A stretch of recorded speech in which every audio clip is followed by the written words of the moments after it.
And welcome to day 2452 of What Shift to Now. Sharon Horne-Ellstrom here, and today we're talking about communication growth, of course. This whole month for the Let's Grow Annual Challenge, we're focusing on the life framework area of communication. Why? Because communication, just like confidence, is one of those core, fundamental, foundational skills that we want to be working on our entire life because it helps us to create the life we want. It gets us better results.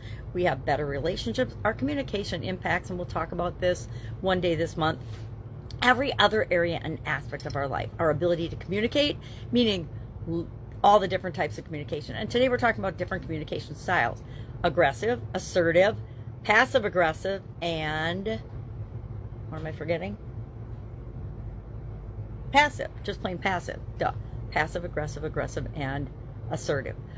And that we're all guilty or not guilty of using all the different styles at some time and some point in our life. Some of us tend to be more assertive than others. Some of us tend to be aggressive at times, and others tend to be passive, meaning they just let things roll. Even though they don't agree with something, they won't say anything. Usually we don't say anything out of fear of retribution, fear of criticism, fear of rejection, fear of not being loved, fear of not feeling good enough, fear of not thinking that we deserve to have an opinion. Obviously, passive communication is rampant in our world right now, especially in corporate America, right? Anybody ever sit in on a corporate meeting and want to say something, be chomping at the bit, and then just deciding, I don't want to deal with what's going to happen if I actually say this out loud. I'm going to continue thinking it because nobody's changing my mind, but I'm not going to say it out loud either.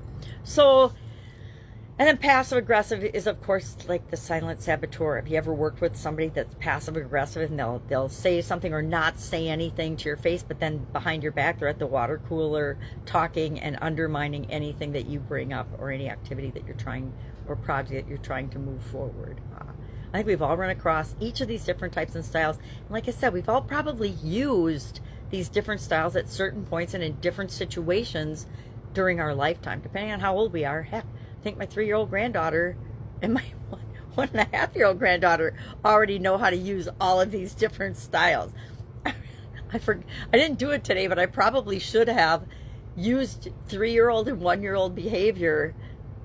And then I could probably have done teenagers and young adults and people arguing about politics in each of these different categories. We see them all. And again, we also play those roles in many situations. For Supersize Your Business, I've been sharing fundamental supersize business strategies for today was day 63.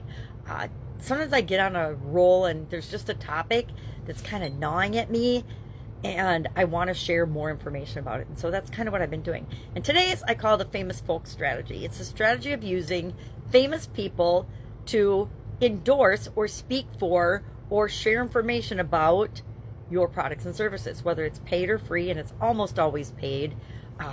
Even in the political campaign, I don't want to burst anybody's bubble, but I gotta believe both campaigns are paying key individuals to participate in their campaign. They might not be paying them with money, but I'm sure they're paying them with at least promises, right? Campaign promises, politics, it's its own world. But we can learn from other businesses that are successfully using both influencers and famous people. I think of famous people as real life people. I think of influencers as people that mostly are just famous on the internet, right? And in social media. To me, it's like being a virtual reality influencer or a famous person versus an actual famous person that has earned their fame through a talent or a skill or an ability. You know, there's famous poets, there's famous actors, there's famous singers, there's famous performers, there's famous athletes. To me, there's a slight difference. I don't know. I'm sure there have been studies done on who is actually more influential with different markets and different types of consumers. Haven't looked into that, but I just might because now I'm curious about it. All right, that's all I've got today. If I can help you in any way, ask. Obviously, October is Halloween month, and we are a happy Halloween family. My goodness.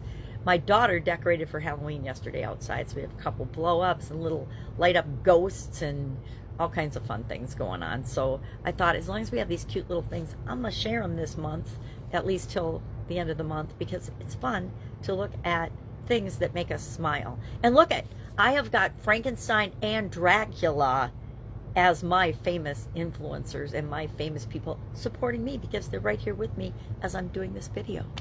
Okay, that's a stretch. If you need any help, ask. Otherwise, have an awesome day, and I'll, of course, be with you tomorrow. Bye.